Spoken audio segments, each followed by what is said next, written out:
Amen. Good morning and happy Sabbath, missionaries, and for those who are watching to us live right now, happy Sabbath. My name is Shari. I am 22nd batch missionary, and I'm married to a 20th batch. We are here in Thailand. We live in the land of smile. This morning, I'm humbled and blessed to share my testimony working here in Thailand in this Buddhist country. And I want to share to you how our Sabbath keeping has been tested here. 2011, I was teaching in a government school through an agency.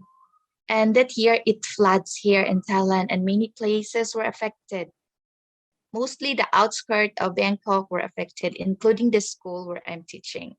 That school was located in Thonburi, just across the Chao Phraya River.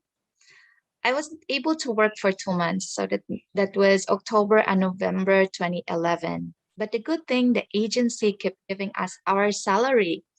So I was working under Bifits that time, and it was December that everything went back to normal, and the agency sends us an email that we need to work for 7 Saturdays to cover the 2 months classes that we missed.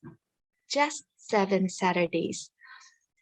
Well, for me, with so much confidence, I responded that, oh, I am a Sabbath keeper and I will not work on Saturday.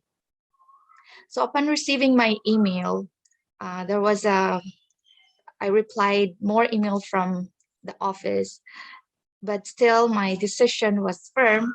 And then the owner of the agency went to the school, and personally he told me that, Shari, I cannot understand your religion. If God is kind, then he will understand you and you will not be unemployed. So he let me choose work or unemployment. But we know already that we have to choose Sabbath and put Sabbath first. So upon hearing this one, I was thrilled. I was excited, and I said to the Lord, Lord, you must have something better for me. I'm excited that, oh, I will have an experience to tell in the church. Maybe this Buddhist boss will know about you. So I was excited what's next. I waited for a miracle, like I waited for exciting news that I can testify in the church because I was able to stand for him. So long story short, I lost my job and then I stayed at home. 1 month passed. Oh, I chill, stay at home, relax, enjoy. And then there is no response for all my job application. No response. And second month, still no response.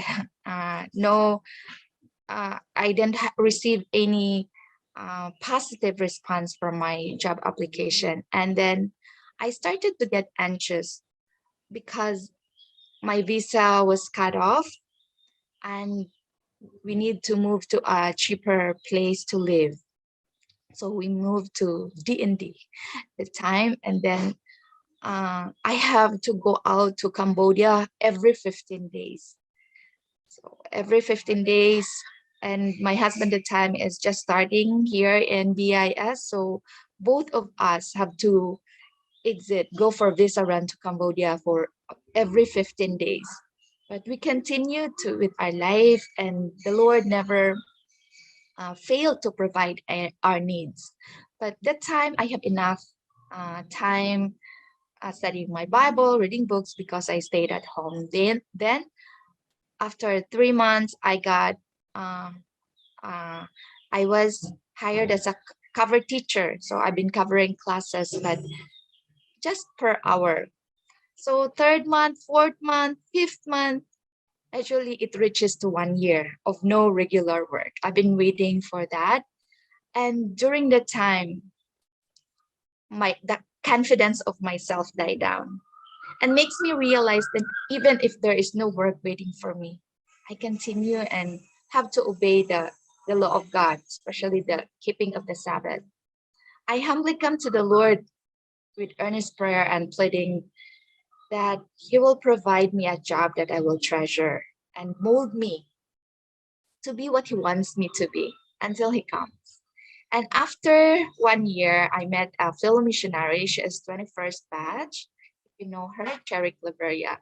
We met in the church and she told me to apply in the school where she was teaching. And I was hired there as a preschool teacher.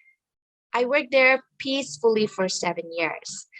I get my um, education degree while teaching there and my MAT early childhood education. So it was peaceful. That the seventh year is in the 2020. So that was my seventh year. And October 2020, the school had a plan for a Halloween celebration. And out of nowhere, the owner wanted the event will be on Saturday, exactly at October 30th. I think that's the day of the Halloween. And during the meeting, I was just quiet. Anyway, there were just only two Adventists in that school. So I asked, I asked the, I asked the head teacher if I can, if the two of us will be exempted because we will not work in the Sabbath. And the head teacher said, okay, he's an American. He respect religious freedom. So he said, okay, I'll just give you another work. But when the owner knows about that, she decided to fire the two of us. Like she decided to, ah, we're tired of Filipinos. Anyway, there are just two Filipinos in our school working with us. It's okay. Uh, so the head teacher cannot do anything since he's also an employee. So he told me that my last day of work is 29th of October. This time, I'm not thrilled anymore. This time, I'm not excited anymore.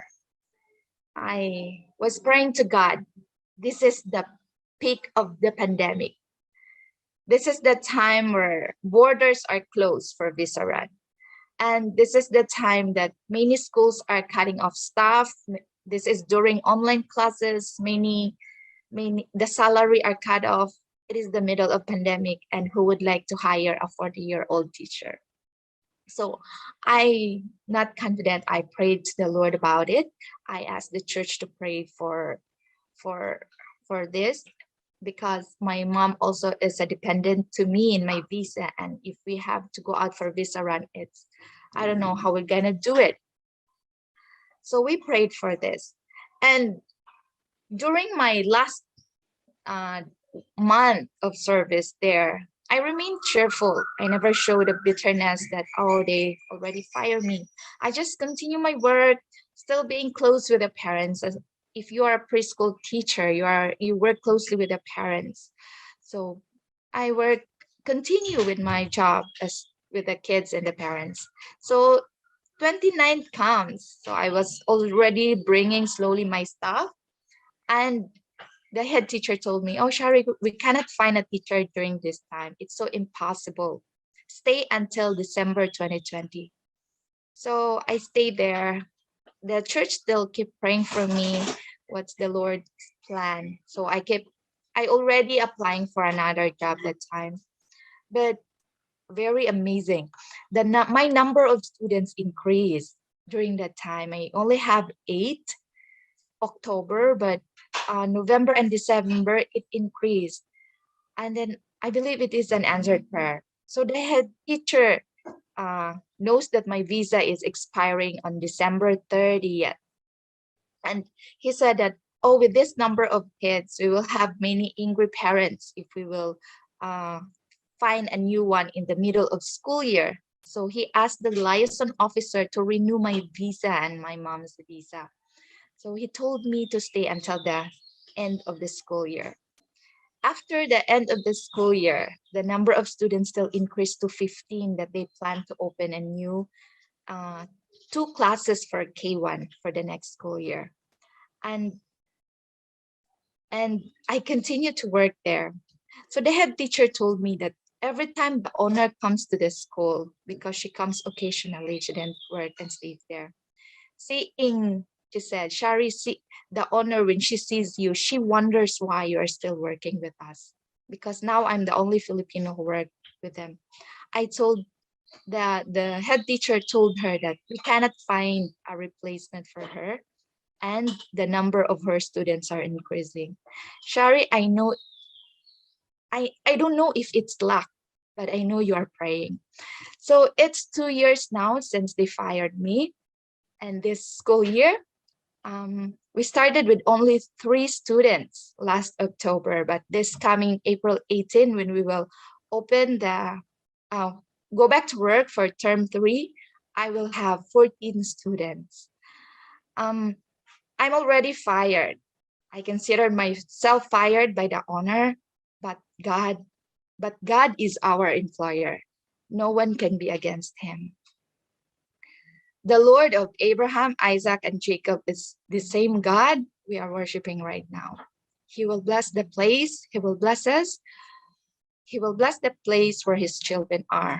We are serving a true living God. The Lord taught me that it's not thrill or excitement awaits in obeying His law, but peace. Well, anyone can be at peace in a calm situation, but it does not take a character. God teaches about peace in the midst of total problem, in a midst of total stressful situation, in a midst of total chaos. So when everything is falling apart, unemployment, pandemic, maybe sickness, God is developing a peace, the fruit of the Spirit within you and within me. So this morning, I would like to leave a text to us all in Isaiah 26:3, that will keep him in perfect peace, whose mind is stayed in thee, because he trusted in thee. Happy Sabbath, everyone.